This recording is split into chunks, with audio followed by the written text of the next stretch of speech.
आज की इस वीडियो में हम रीसेंट टाइम के कुछ बहुत इम्पॉर्टेंट करंट अफेयर्स को डिस्कस करने जा रहे हैं। तो आइए स्टार्ट करते हैं। तो पहली जो इम्पॉर्टेंट न्यूज़ जो आपको पता होनी चाहिए वो है कि हमारे यानी गवर्नमेंट ऑफ इंडिया ने एक नई आईटी पॉलिसी रोल आउट की है सोशल मीडिया कंपनीज के लिए। तो ये जो नई जो पॉलिसी है ये उन सोशल मीडिया कंपनीज पे ही अप्लाई होगी जिनके 50 लाख या उससे ज़्यादा जो यूज़र्स हैं इंडिया में। तो जिन कंपनी के 50 लाख या उससे ज़्यादा रजिस्टर्ड यूज़र्स हैं उनको एक टर्म दिया गया है। जो पॉलिसी लाई गई है उसमें एक टर्म का यूज़ किया गया है, सिग्निफिकेंट सोशल मीडिया इंटरमीडियरी। तो ये टर्म उन कंपनीज के लिए है जो जिनके 50 लाख या उससे ज़्यादा रजिस्टर्ड यूज़र्स हैं। तो जैसे for example Google, Facebook, Twitter, इन सब के तो 50 लाख से कहीं ज़्यादा रजिस्टर्ड यूज़र्स हैं। तो ये पॉलिसी क्या है? तो गवर्नमेंट चाहती है कि ये जो सोशल मीडिया कंपनीज हैं ये कुछ नॉर्म्स या कुछ जो रूल्स है उसको कंप्लाई करें। तो रूल्स क्या है ये भी हमको समझ लेना चाहिए। तो इन सोशल मीडिया कंपनी से कहा गया है क्योंकि गवर्नमेंट ने देखा कि सोशल मीडिया का काफ़ी मिसयूज़ हो जाता है, उसकी वजह से कई सारी प्रॉब्लम्स क्रिएट हो जाती हैं, जैसे कम्युनल टेंशन, किसी की ख़राब टाइप की कोई फ़ोटो आप डाल दो तो वो एक प्रॉब्लम हो जाती है।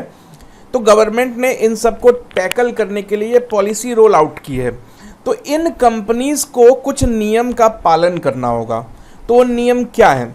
तो इन बड़ी बड़ी कंपनीज से यानी सिग्निफिकेंट सोशल इंटरमीडियरी कंपनीज से कहा गया है कि आपको 3 ऑफिसर्स नियुक्त करने होंगे, 3 ऑफिसर्स अपॉइंट करने होंगे। आज से पहले ऐसा कोई प्रोविज़न था नहीं। अब गवर्नमेंट ऑफ इंडिया इनसे कह रही है कि आप 3 ऑफिसर्स अपॉइंट करोगे ही करोगे। वो 3 ऑफिसर्स कौन होंगे? तो हम देख लेते हैं इन ऑफिसर्स के नाम, ये आपको याद रखने बहुत ज़रूरी है। तो ये 3 ऑफिसर्स होंगे चीफ कंप्लायंस ऑफिसर, यानी वो ऑफिसर जो गवर्नमेंट ने जो रूल्स रोल आउट किए उनको कंप्लाई करवाएगा अपनी खुद की कंपनी से, यानी अपनी कंपनी का ध्यान रखेगा कि जो भी गवर्नमेंट रूल बना रही है मेरी कंपनी उसको फॉलो करे, तो वो कहलाएगा चीफ कंप्लायंस ऑफिसर। दूसरा ऑफिसर जो इनको अपॉइंट करना ही होगा वो है नोडल कॉन्टैक्ट पर्सन, यानी गवर्नमेंट या किसी इंडिविजुअल को अगर इन सोशल मीडिया कंपनीज तक अपनी बात पहुंचानी हो तो किसको पकड़ेंगे वो? तो एक ऑफिसर होना चाहिए उसके लिए भी, तो वो ऑफिसर कहलाएगा नोडल कॉन्टैक्ट पर्सन। और तीसरा ऑफिसर होगा रेसिडेंट ग्रीवियांस ऑफिसर। तो रेसिडेंट ग्रीवियांस ऑफिसर का काम क्या होगा कि अगर कोई कंप्लेन रिसीव हुई है तो उस कंप्लेन को रिजॉल्व करे, उस कंप्लेन पे कोई एक्शन ले। तो ये 3 ऑफिसर्स हर बड़ी कंपनी को रखने ही पड़ेंगे, वरना गवर्नमेंट जो है कुछ एक्शन लेगी। तो आपको इन तीनों ऑफिसर्स के नाम याद होने चाहिए, chief compliance officer, nodal contact person, resident grievance officer. और साथ ही आपको ये भी पता होनी चाहिए कि ये किन कंपनीज के लिए जिनके 50 लाख से ज़्यादा रजिस्टर्ड यूज़र्स हैं। एक और चीज़ है कि ये जो 3 ऑफिसर्स अपॉइंट करने हैं इन कंपनीज को, उन तीनों ऑफिसर्स को इंडिया में ही अपनी ऑफिस चलानी होगी। ये नहीं कि कंपनी अमेरिका की है तो ऑफिसर्स अमेरिका में बैठे होंगे, नहीं, आपको इंडिया में ही रहना होगा। अब ये करेंगे क्या ये ऑफिसर्स? तो देखो, अगर कोई आपत्तिजनक पोस्ट आती है और गवर्नमेंट अगर उस पे ऑब्जेक्शन रेज करती है, अगर गवर्नमेंट को लगता है कि कोई सोशल मीडिया पोस्ट हटा देनी चाहिए, तो इन कंपनीज को गवर्नमेंट का ऑर्डर या फिर कोर्ट का ऑर्डर मिलते ही 36 घंटों के अंदर उस पोस्ट को हटा लेना होगा। 36 घंटे की डेडलाइन होगी उनके पास। तो ये तो गवर्नमेंट या कोर्ट दखल देगी तब। हो सकता है किसी इंडिविजुअल को भी कोई प्रॉब्लम हो, तो जैसे किसी की कोई गलत टाइप की फ़ोटो सोशल मीडिया पे डल जाती है या फिर किसी की फ़ोटो मॉर्फ वगैरह करके कोई शैतानी के लिए डाल देता है। तो इस तरह के जो पोस्ट्स होते हैं, जो ऑफेंसिव पोस्ट्स होते हैं, इसमें गवर्नमेंट का लेना देना नहीं है। यानी कोई इंडिविजुअल अगर अपनी आपत्ति दर्ज करता है तो उस तरह के पोस्ट्स को भी 24 घंटे के अंदर इन कंपनीज को हटाना होगा। ये है हमारी नई पॉलिसी। तो अब चलते हैं अगले करंट अफेयर की तरफ। तो अभी एक रिपोर्ट आई है, तो ये रिपोर्ट पब्लिश की है स्वीडन की एक इंस्टीट्यूट है, स्वीडन का एक शहर है स्टॉकहोम। तो स्वीडन में एक इंस्टीट्यूट है जिसका नाम है Stockholm International Peace Research Institute, जिसको कि शॉर्ट में सीपरी कहते हैं। तो ये रिपोर्ट ये बताती है कि दुनिया में जितनी कंट्रीज़ हैं वो अपने मिलिट्री पे कितना एक्सपेंड कर रही हैं इस वक्त। तो मिलिट्री बजट या मिलिट्री एक्सपेंडिचर को ध्यान में रख के बनाई गई ये रिपोर्ट है। तो इस रिपोर्ट में ये बात सामने आई है कि दुनिया में जितनी भी कंट्रीज़ हैं उनमें अपने मिलिट्री के ऊपर सबसे ज़्यादा खर्च करने वाला अगर कोई कंट्री है तो वो है यूनाइटेड स्टेट्स। तो यूनाइटेड स्टेट्स के बारे में ये भी बात इस रिपोर्ट में सामने आई है कि वो पिछले 3 साल से लगातार अपना मिलिट्री बजट जो है वो बढ़ाता ही चला आ रहा है। ठीक है ना। तो क्योंकि जब ओबामा गवर्नमेंट थी तो 7 सालों तक जो मिलिट्री बजट है वो कम कर दिया गया था। तो उसके बाद हम ये देख रहे हैं कि यूएसए ने फिर से अपने पुराने रवैये पे अपनी मिलिट्री बजट को बढ़ाना स्टार्ट कर दिया है। तो इस वक्त दुनिया में अपनी मिलिट्री पे सबसे ज़्यादा खर्च करने वाली कंट्री कौन है? यूएसए है। दूसरे नंबर पे है चाइना। तो चाइना के बारे में ये बात रिपोर्ट में सामने आई है कि चाइना पिछले 26 साल से लगातार अपना बजट बढ़ाए चला जा रहा है, यानी घटने एक भी साल नहीं दिया है।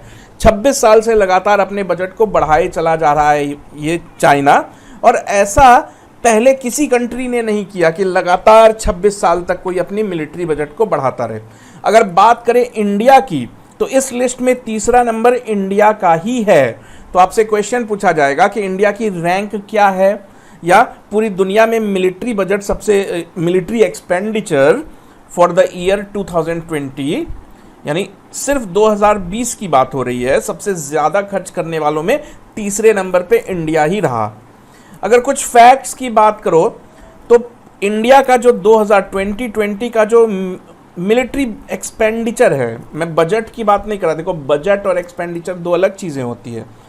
तो मिलिट्री एक्सपेंडिचर जो रहा वो था 72.9 बिलियन यूएस डॉलर्स। ठीक है। और ये पूरी दुनिया का जितना भी एक्सपेंडिचर था उसका 3.7% है। तो बाकी कंट्रीज़ का आपको याद रखने की ज़रूरत नहीं है, इसलिए मैंने इसको ऊपर लिख दिया है कि इंडिया का खर्च 72.9 बिलियन यूएस डॉलर्स था फॉर द ईयर 2020। तो अब आगे बढ़े। तो रिसेंटली अर्जेंटीना जो कंट्री है, अर्जेंटीना किस कॉन्टिनेंट में है? साउथ अमेरिका में है। तो साउथ अमेरिका कॉन्टिनेंट की जो कंट्री है अर्जेंटीना, वहाँ एक बहुत बड़ा रेगिस्तान है जिसे कहते हैं पैटागोनियन डेजर्ट। तो उस डेजर्ट में सबसे पुराने, यानी डायनासोर, तो हम जानते ही हैं कि डायनासोर जो है कई लाख साल पहले ही एक्सटिंक्ट हो गए हैं। तो आज तक के सबसे पुराने डायनासोर के अवशेष यानी फॉसिल्स इसी पैटागोनियन डेजर्ट से मिले हैं।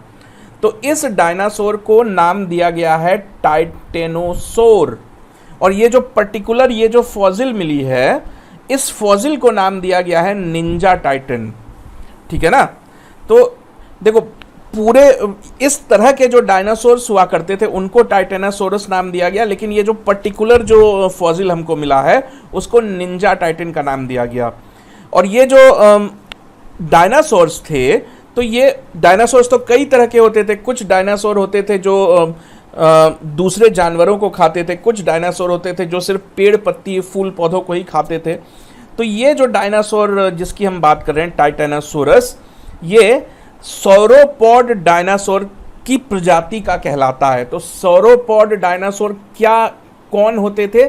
जिनकी गर्दन काफ़ी लंबी हुआ करती थी। आप देख रहे हो कितनी लंबी गर्दन है इसकी। तो इन लोगों की गर्दन लंबी क्यों होती थी? ताकि उस वक्त के पेड़ बहुत ऊंचे ऊंचे होते थे, तो पेड़ों की पत्तियां वगैरह ये खा सकें, इसलिए इनकी गर्दन लंबी होती थी। तो सौरोपॉड डायनासोर क्या होते थे? जिनकी गर्दन लंबी होती थी और जो पेड़ पौधे खा के जिंदा रहते थे। तो यहाँ से आपको क्या याद रखना है? एक तो याद रखना है कि ये किस फैमिली का डायनासोर है, तो टाइटेनोसोर। कहाँ मिला है ये? तो अर्जेंटीना देश के पैटागोनियन डेजर्ट में मिला है। ठीक है ना। तो अब आगे बढ़ें। तो बच्चों आगे बढ़ने से पहले मैं आपको इन्फॉर्म करना चाहूँगा कि अभी आप अगर हमारी वेबसाइट पे विजिट करोगे तो आपको कई तरह के डिस्काउंट या ऑफर्स आपको मिलेंगे। आप भले ही किसी भी एग्ज़ाम की प्रिपरेशन कर रहे हो, किसी भी प्रेस्टिजियस एग्ज़ाम की प्रिपरेशन कर रहे हो, एसएससी की कर रहे हो, बैंकिंग की कर रहे हो, रेलवेज़, आरआरबी, कोई भी एग्ज़ाम, किसी भी प्रेस्टिजियस एग्ज़ाम की अगर आप प्रिपरेशन कर रहे हो तो best of the best study material आपको विद्या गुरु पे ही मिलेगा।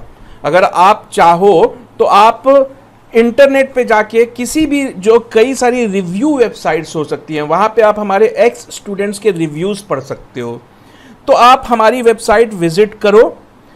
आपको जो भी कोर्स परचेस करनी हो, परचेस करने से पहले पूरी की पूरी जानकारी आपको यहाँ मिल जाएगी कि कितने घंटे की वीडियो हम आपको देने वाले हैं, कितनी टेस्ट सीरीज़ होंगी। साथ ही साथ एक बहुत अच्छी चीज़ जो हम आपको अवेलेबल कराते हैं वो है कि डाउट क्लियरिंग मैकेनिज्म।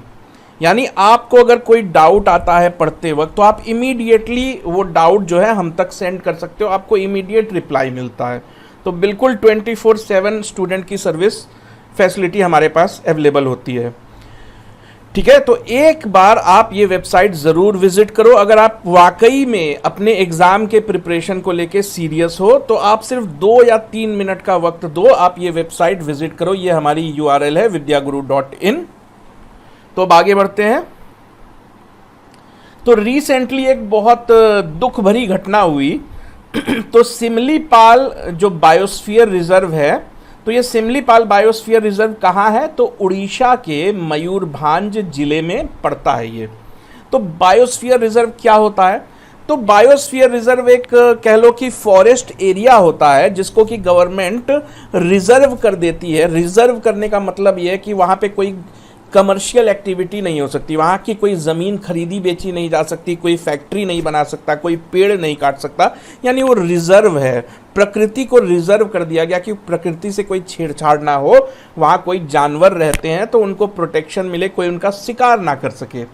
तो ऐसी ही ये जो सिमलीपाल बायोस्फीयर रिजर्व है, ये इंडिया का ही नहीं बल्कि एशिया का, इंडिया का तो सबसे बड़ा रिजर्व है ये, लेकिन इसकी गिनती एशिया के दूसरे सबसे बड़े बायोस्फीयर रिजर्व के रूप में होती है।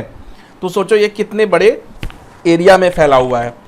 तो ये जो सिमलीपाल है इसके बारे में कुछ फैक्ट्स हम जान लेते हैं, क्योंकि ये न्यूज़ में है तो इसके आने के चांसेस तो बढ़ ही जाते हैं। तो ये जो सिमलीपाल है, ये इसका नाम सिमुल के पत्तों पे पड़ा। सिमुल जो है एक तरह का पेड़ होता है जो इन जंगलों में पाया जाता है। तो सिमुल जो है वो सिल्क का पेड़ होता है, यानी जिस पेड़ से सिल्क बनाया जाता है। तो ये जो सिमलीपाल बायोस्फीयर रिजर्व है, ये बायोस्फीयर रिजर्व तो है ही, साथ ही इसको नेशनल पार्क का भी दर्जा मिला हुआ है। तो इस नेशनल पार्क में, यानी इस रिजर्व के अंदर आपको टाइगर रिजर्व मिलेगा। रिजर्व यानी टाइगरों को बचा के रखा गया है, तो टाइगर रिजर्व था यहाँ। अब ये न्यूज़ में क्यों आया? क्योंकि यहाँ लगातार 2 हफ्तों तक आग लगी रही। आग लग जाती है ना, जैसे गर्मी का मौसम होता है तो पत्तों में आग लग जाती है तो वो आग बड़ी तेजी से फैल जाती है। तो ऐसा ही कुछ हुआ हाल फिलहाल सिमलीपाल बायोस्फीयर रिजर्व में भी। ठीक है ना। तो 2 हफ्तों के बाद इस आग पे कंट्रोल पा लिया गया, लेकिन तब तक काफ़ी मतलब ज़्यादा पेड़ वगैरह जल गए थे, कुछ जानवरों की भी नुकसान होने की खबरें आई। तो कुछ और फैक्ट्स आपको सिमलीपाल बायोस्फीयर रिजर्व के बारे में जान लेना चाहिए कि ये जो रिजर्व है इसे यूनेस्को की तरफ से नेशनल पार्क की लिस्ट में जगह दी गई है। यानी पूरी दुनिया में बड़े बड़े रिजर्व्स हैं ना, तो यूनेस्को जो है वर्ल्ड हेरिटेज लिस्ट मेंटेन करती है, वैसे ही बायोस्फीयर रिजर्व्स की लिस्ट भी मेंटेन करती है। तो उसमें 2009 में सिमलीपाल बायोस्फीयर रिजर्व को भी इंक्लूड किया गया। और आप ये भी याद रखोगे कि एशिया का दूसरा सबसे बड़ा बायोस्फीयर रिजर्व है ये। अगर ये बात की जाए कि इस वक्त इंडिया में टोटल कितने बायोस्फीयर रिजर्व्स हैं, तो गवर्नमेंट ऑफ इंडिया की तरफ से नोटिफाइड, वैसे तो आप अपने घर के बाजू में भी बायोस्फीयर रिजर्व बना सकते हो, लेकिन गवर्नमेंट ऑफ इंडिया के नोटिफाइड बायोस्फीयर रिजर्व्स की अगर हम बात करें तो 18 हैं। क्योंकि आप अपने घर के बाजू में कोई जंगल तो नहीं बसा लोगे, खैर वो तो बात की बात है। तो आप ये याद रखोगे कि 18 बायोस्फीयर रिजर्व्स हैं इस वक्त हमारे देश में, जिसमें सबसे बड़ा बायोस्फीयर रिजर्व सिमलीपाल ही है। अगले खबर की अगर हम बात करें तो इंडिया का पहला centralised air condition railway terminal जो है वो ऑपरेशन में आ गया, यानी काम करने लग गया है। तो ये जो टर्मिनल है ये है बेंगलुरु में, और इस टर्मिनल को नाम दिया गया है सर एम विश्वेश्वरैया टर्मिनल। तो आप याद रखोगे ये पहला फुली सेंट्रलाइज्ड एसी टर्मिनल है हमारे देश का। किस शहर में ओपन हुआ ये? तो बेंगलोर शहर में ओपन किया गया है। स्टेशन का नाम क्या है? तो सर एम विश्वेश्वरैया स्टेशन का नाम रखा गया है। तो इसको बनाने में जो टोटल कॉस्ट आई है वो है 314 करोड़ की। हो सकता है कि अब आपके दिमाग में ये बात आए कि अगर आपको नहीं पता तो ये एम विश्वेश्वरैया कौन थे? तो ये कर्नाटक के मैसूर के दीवान हुआ करते थे। तो 1912 से लेके 1919 तक ये मैसूर के दीवान थे और ये बहुत बड़े इंजीनियर थे।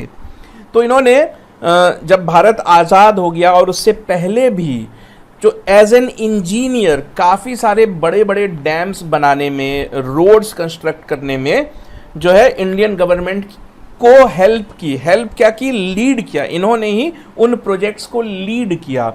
तो इनको इसके लिए भारत रत्न भी दिया गया। तो ये एक भारत रत्न अवार्डी हैं, मतलब थे, और ये पेशे से इंजीनियर थे। इसीलिए इनके जन्मदिन के दिन भारत में इंजीनियर डे मनाया जाता है 15 सितंबर। तो आप क्या याद रखोगे कि इन्हीं के नाम पे पहला टर्मिनल रखा गया है, जो कि इंडिया का पहला सेंट्रलाइज्ड एसी रेलवे टर्मिनल है। ठीक है ना? तो अब अगले फैक्ट की तरफ बढ़ते हैं, अगले करंट अफेयर की तरफ बढ़ते हैं। तो हम ऐसी कोशिश करते हैं बच्चों की जितनी भी इंपॉर्टेंट फैक्ट हो वो तो आपको याद हो ही हो करंट अफेयर, लेकिन उसके साथ जुड़ा हुआ जो स्टैटिक पार्ट है वो भी हम साथ के साथ आपको कवर कराते चलेंगे, ताकि आपको दूसरे किसी भी इंस्टीट्यूट की, वो लोग क्या करते हैं इररेलेवेंट फैक्ट, मतलब कुछ भी, हम ऐसा नहीं करते। जो सबसे इंपॉर्टेंट, सबसे रेलेवेंट आपके एग्जाम्स के लिए होगा, क्योंकि आपका टाइम बहुत कीमती है। तो अगले फैक्ट, तो इंडिया का जो biggest floating solar power plant है वो अभी अभी रामागुंडम तेलंगाना में ओपन किया गया है। तो फ्लोटिंग सोलर पावर प्लांट का कॉन्सेप्ट क्या, ये आप देख रहे हो। तो ये रामागुंडम में, रामागुंडम जो है वो गोदावरी नदी के किनारे बसा हुआ एक शहर है। तो वहां पे एनटीपीसी का बहुत बड़ा प्लांट है। तो एनटीपीसी के ही कंट्रोल में एक बहुत बड़ा तालाब है जिसे बोलते हैं रामागुंडम रिजर्वायर। तो उसी रिजर्वायर में ये तैरते हुए सोलर पैनल्स लगाए गए हैं। तो इन्हीं सोलर पैनल्स की मदद से सोलर पावर प्लांट बनाया गया है। और ये सोलर पावर प्लांट क्या है, जमीन पे तो नहीं है, ये तो पानी में तैर रहा है। इसलिए ये इंडिया का biggest floating solar power plant बन गया है। तो आपसे अगर कोई पूछेगा कि इंडिया का बिगेस्ट सोलर पावर फ्लोटिंग आप जरूर याद रखोगे, पानी में तैरने वाले की बात हो रही है। Biggest floating solar power plant India का कहाँ है? तो आप क्या जवाब दोगे? रामागुंडम तेलंगाना में है। इसकी कैपेसिटी है 100 मेगावाट। और ये मैंने तो आपको बता ही दिया कि ये किसका प्रोजेक्ट है। तो ये एनटीपीसी का प्रोजेक्ट है। और एनटीपीसी ने ही अपने जो उनके पास जो तालाब है रामागुंडम रिजर्वायर, उसमें ही ये बनाया है। तो अगली खबर जो आपको पता होनी चाहिए वो है कि जापान ने दुनिया का सबसे पावरफुल सुपर कंप्यूटर बनाया है। तो इस सुपर कंप्यूटर को नाम दिया है फुगाकू। तो इसे किसने बनाया है? बनाने वाली कंट्री तो जापान है। तो जापान में इंस्टीट्यूट है राइकेन इंस्टीट्यूट, और एक और इंस्टीट्यूट है फुजित्सो। तो इन दोनों इंस्टीट्यूट ने मिलके 6 साल का टाइम लिया, और उस 6 साल की मेहनत का नतीजा है कि दुनिया का सबसे पावरफुल सुपर कंप्यूटर फुगाकू बन गया। तो ये नाम आप याद रखोगे फुगाकू, और कंट्री का नाम याद रखोगे जापान। अगर इंस्टीट्यूट का नाम पूछा जाता है कि किस इंस्टीट्यूट ने बनाया, तो राइकेन और फुजित्सु का जॉइंट एफर्ट है ये। तो हो सकता है कि आपके दिमाग में ये बात आए कि ये सुपर कंप्यूटर क्या होता है। तो देखो, जब भी आप अपने लैपटॉप पे या अपने कंप्यूटर पे कुछ भी काम करते हो तो वो काम करने में कुछ टाइम लगता है। तो ये तो हमारे घरेलू काम है, लेकिन अगर हम बात करें इंडस्ट्रियल या साइंटिफिक कैलकुलेशंस की, वो अगर आप अपने लैपटॉप पे करोगे तो काफ़ी टाइम लगता है। तो ये जो सुपर कंप्यूटर्स बनाए जाते हैं, ये बेसिकली कमर्शियल और साइंटिफिक कामों को हैंडल करने के लिए बनाए जाते हैं। तो ये ऑलमोस्ट 1000 गुना 2000 गुना फास्ट होते हैं हमारे नॉर्मल कंप्यूटर के मुकाबले। तो दुनिया का सबसे powerful super computer age of today किस कंट्री के पास है? तो जापान के पास है, और उसका नाम क्या है? फुगाकू। अगर बात करें हम अपनी कंट्री इंडिया की, तो इंडिया के पास कई सुपर कंप्यूटर्स हैं। उनमें से 2 सुपर कंप्यूटर दुनिया के टॉप 500 सुपर कंप्यूटर्स में गिने जाते हैं।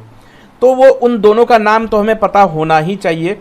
तो परम सिद्धि जो है वो इंडिया का सबसे पावरफुल सुपर कंप्यूटर है, और दूसरे नंबर पे आता है प्रत्युष। तो ये दोनों इंडियन हैं, और यही दोनों हैं जो पूरी दुनिया के 500 सुपर कंप्यूटर्स की लिस्ट में इन दोनों की गिनती होती है। तो अब हम आगे बढ़ें। तो अभी हाल फिलहाल में 17th BIMSTEC ministerial meeting conduct हुई है वर्चुअल फॉर्मेट में, क्योंकि आप जान रहे हो कि कोविड का वक्त है, तो अलग अलग कंट्रीज़ के डिप्लोमेट्स तो आ नहीं सकते, ट्रैवल कर नहीं सकते। तो एक्सटर्नल अफेयर मिनिस्टर जो है हमारी कंट्री के, डॉक्टर एस जयशंकर, इंडिया को उन्होंने रिप्रेजेंट किया इस मीटिंग में। तो इस मीटिंग की जो होस्ट कंट्री थी वो थी श्रीलंका। तो आप कह लो कि मीटिंग की जो चेयरमैनशिप थी वो श्रीलंका थी। मीटिंग की वेन्यू थी कोलंबो। मीटिंग भले ही वर्चुअल होती है, लेकिन मीटिंग का एक वेन्यू तो डिसाइड किया जाता है ना। तो चेयरमैन कंट्री थी श्रीलंका, तो श्रीलंका की कैपिटल कोलंबो, तो आपको याद रखने में आसानी होगी। तो ये 17th बिम्स्टेक मिनिस्ट्रियल मीटिंग का मुद्दा क्या था? तो इसका मुद्दा था कि connectivity master plan for bay of Bengal region. जो बंगाल की खाड़ी है, ये इंडिया है, ये श्रीलंका है, और यहाँ पे और भी कई देश हैं। तो ये बे ऑफ बंगाल है ना, तो बे ऑफ बंगाल में पोर्ट्स बनाना, मतलब कनेक्टिविटी डेवलप करना, कि श्रीलंका से कोई सामान अगर भूटान जाना है तो कैसे एफिशिएंटली चला जाए। तो यही इसका एजेंडा था, कनेक्टिविटी बढ़ाना जो मेंबर कंट्रीज़ हैं। तो ये जो मेंबर कंट्रीज़ हैं बिम्स्टेक की, वो बेसिकली जो बंगाल की खाड़ी है, बे ऑफ बंगाल के किनारे बसी हुई कंट्रीज़ है। जैसे आप श्रीलंका देखो, इंडिया देखो, तो ये बे ऑफ बंगाल के किनारे पे ही तो बसी है। बांग्लादेश को देखो, ये सारी इसकी मेंबर कंट्रीज़ हैं। बिम्स्टेक का फुल फॉर्म अगर आपसे कोई पूछेगा तो वो क्या है? Bay of Bengal initiative for multi sectoral technical and economic cooperation, ये है बिम्स्टेक का फुल फॉर्म। तो स्टैटिक जीके के पॉइंट ऑफ व्यू से बिम्स्टेक के बारे में हमें कुछ चीज़ें पता होनी चाहिए, वो हम देख लें। तो बिम्स्टेक का फुल फॉर्म मैंने आपको बता ही दिया। Bay of Bengal, B for bay of Bengal, I for initiative, M for multi sectoral, T for technical, E for economic, C for corporation. तो ये एक रीजनल ऑर्गेनाइजेशन है जिसमें पूरी दुनिया की नहीं बल्कि जो बे ऑफ बंगाल के आसपास बसी हुई कंट्रीज़ हैं वो इसकी मेंबर हैं। तो इस वक्त इसकी जो मेंबरशिप है वो 7 कंट्रीज़ के पास है। तो वो 7 कंट्री आप देख लो, बांग्लादेश, भूटान, इंडिया, नेपाल। तो ये बेसिकली इंडिया के ही नेबर्स हैं, सिवाय थाईलैंड के, क्योंकि थाईलैंड जो है वो इंडिया की नेबरिंग कंट्री तो नहीं है। तो ये सारे नेबर आपको याद रखने में आसानी होगी, बांग्लादेश, भूटान, नेपाल, म्यांमार, श्रीलंका, और थाईलैंड जो है वो साउथ ईस्टर्न कंट्री है, साउथ ईस्टर्न एशियन कंट्री है, बाकी सारे साउथ एशियन कंट्रीज़ हैं। तो ये जो बिम्स्टेक का हेडक्वार्टर है उसे सेक्रेटेरिएट कहा जाता है। तो बिम्स्टेक का जो परमानेंट सेक्रेटेरिएट है वो ढाका में बना हुआ है। तो इस वक्त बिम्स्टेक के जो सेक्रेटरी जनरल हैं वो भूटान के हैं, भूटान के डिप्लोमेट तेंजिन लेकपेल हैं, ठीक है ना। तो ये टाइम टू टाइम रोटेट होती रहती है चेयरमैनशिप, कभी इंडिया के पास भी आती है, कभी श्रीलंका के पास होती है। तो आप याद रखोगे कि इस वक्त जो सेक्रेटरी जनरल हैं वो है तेंजिन लेकपेल। तो अब आगे बढ़े, बात करते हैं अपने पड़ोसी देश बांग्लादेश की। तो इंडिया ने बांग्लादेश के लगभग 2000 स्टूडेंट्स को स्कॉलरशिप देने का फैसला किया है। तो ये जो स्कॉलरशिप की स्कीम है इसका नाम है मुक्ति जोधास। तो मुक्ति जोधास का मतलब क्या है? मुक्ति का मतलब होता है फ्रीडम, जोधास का मतलब होता है फाइटर। तो ये जो स्कीम है, आप जानते हो कि 1971 में इंडिया की मदद से बांग्लादेश नाम की अलग कंट्री बनी थी। तो इंडिया बांग्लादेश के रिलेशंस काफ़ी अच्छे हैं। तो जो 1971 के वॉर में जो बांग्लादेश के रहने वाले फ्रीडम फाइटर्स थे, तो उनके जो बच्चे या उनके जो पोते पोती हैं, उनको ये स्कॉलरशिप स्कीम के through government of India scholarship देती है। तो ये जो स्कॉलरशिप स्कीम थी ये लॉन्च हुई थी 2006 में और इसे 2017 में फिर से रिन्यू किया गया। रिन्यू करने का मतलब है कि स्कॉलरशिप की संख्या बढ़ाई गई, उसमें मिलने वाले पैसे वगैरह बढ़ाए गए। तो 2017 में जो बांग्लादेश की प्राइम मिनिस्टर हैं शेख हसीना वाजिद, वो इंडिया आई थी और उसी दौरान हमने फिर से ये स्कॉलरशिप स्कीम को रिन्यू किया था। तो आप याद रखोगे कि किस कंट्री को ये स्कॉलरशिप प्रोवाइड करती है इंडियन गवर्नमेंट, तो मुक्ति जोधास नाम से ही आप समझ जाओगे कि बांग्लादेश। और इस साल 2000 बच्चों को, बांग्लादेशी बच्चों को ये स्कॉलरशिप दी गई है। अब अगली न्यूज़, तो यूनाइटेड नेशन डेवलपमेंट प्रोग्राम यानी यूएनडीपी ने आइकिया फाउंडेशन, तो आइकिया एक फर्नीचर कंपनी है, स्वीडन की कंपनी है, बहुत बड़ी कंपनी है। इनफैक्ट दुनिया की सबसे बड़ी फर्नीचर कंपनी आइकिया ही है, बहुत पैसे वाली कंपनी है। तो आइकिया का अपना एक फाउंडेशन है। तो यूनाइटेड नेशन डेवलपमेंट प्रोग्राम और आइकिया फाउंडेशन ने मिलके जो इंडियन और महिलाएं हैं उनकी अपलिफ्टमेंट के लिए एक प्रोग्राम लॉन्च किया है, उसका नाम रखा गया है सही दिशा। तो आप याद रखोगे कि सही दिशा नाम की जो एक कैंपेन है, इसके पीछे कौन लोग हैं? तो एक तो यूनाइटेड नेशन डेवलपमेंट प्रोग्राम है और कोलैबोरेट किसके साथ किया है? तो आइकिया फाउंडेशन के साथ कोलैबोरेट किया है। तो ये जो कैंपेन है या ये जो प्रोग्राम है ये 5 साल के लिए रोल आउट किया गया है, 5 साल के लिए लागू किया गया है। तो ये क्या है, इस कैंपेन में क्या है? तो जो भारत की महिलाएं हैं, खास करके रूरल एरिया में रहने वाली महिलाएं हैं, तो ऐसी 1 मिलियन यानी 10 लाख जो रूरल एरियाज में रहने वाली इंडियन वीमेंस है, उनकी काउंसलिंग की जाएगी।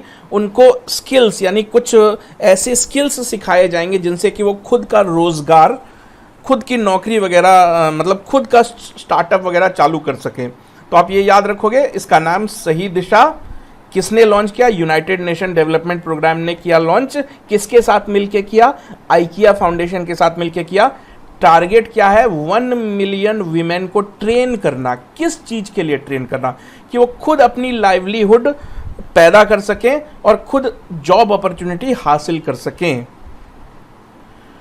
तो प्यारे बच्चों, जैसा कि मैंने आपको बताया कि आप हमारी वेबसाइट पे अगर विजिट करते हो तो आपको पूरी डिटेल तो मिलेगी ही। आप कहीं भी क्लिक करोगे, ये नो मोर पे आप क्लिक करोगे तो आपको पूरी जानकारी मिल जाएगी कि अगर कोई कोर्स आप परचेस करते हो तो परचेस करने से पहले पूरी जानकारी आपको मिल जाएगी, डेमो वीडियोस भी आपको मिल जाएंगे।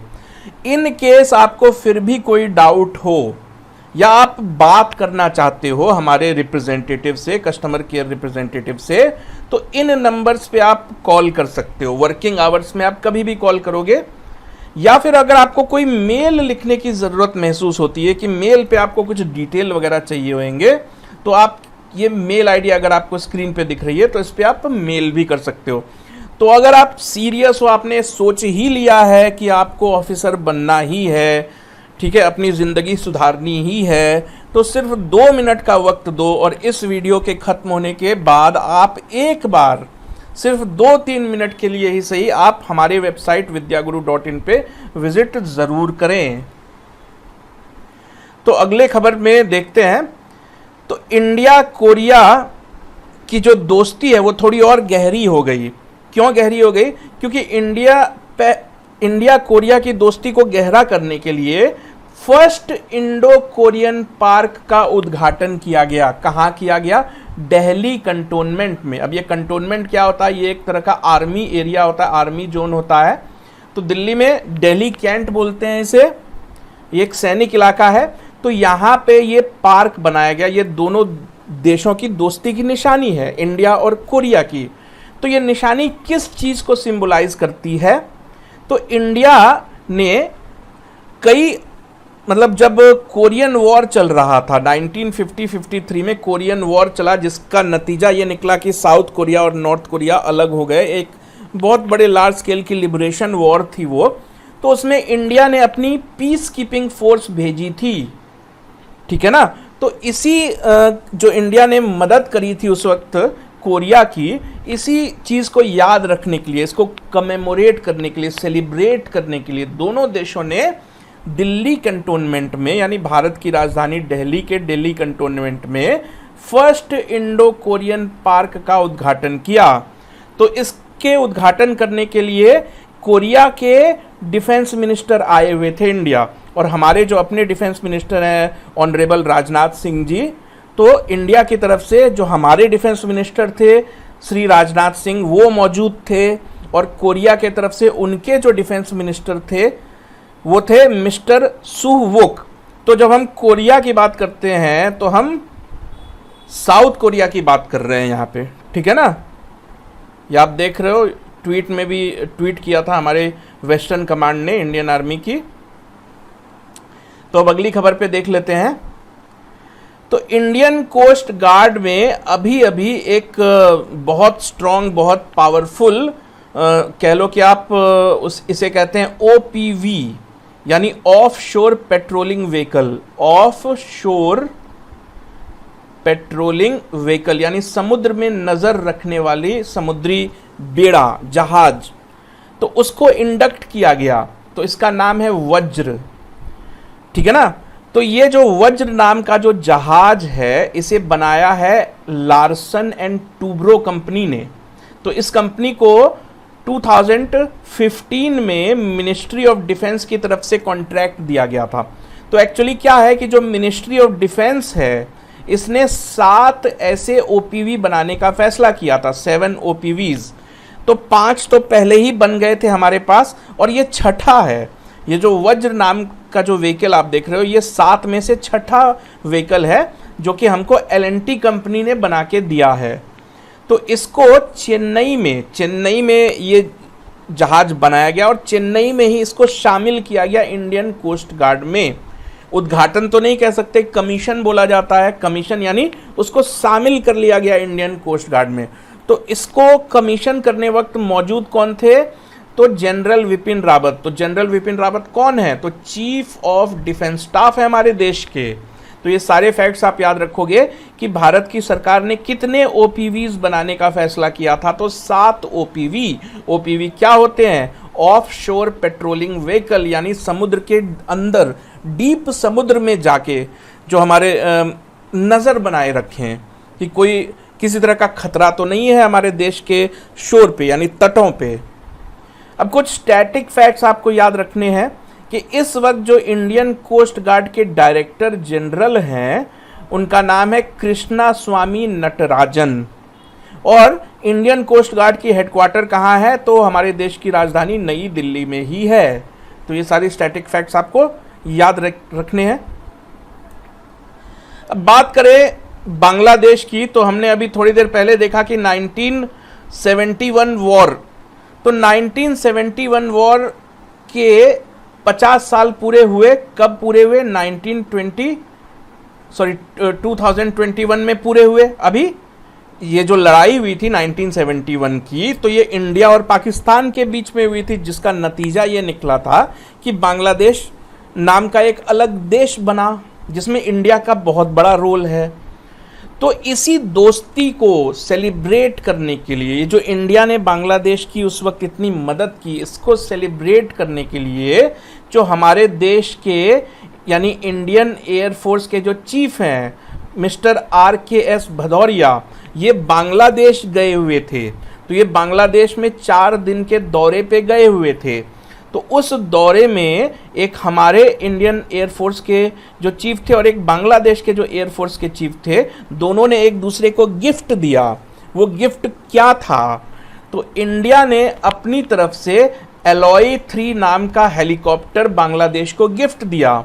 बदले में बांग्लादेश ने हमारे देश को F-86 sabre aircraft return gift के रूप में दिया। अब इन दोनों एयरक्राफ्ट की कहानी भी आप समझ लो।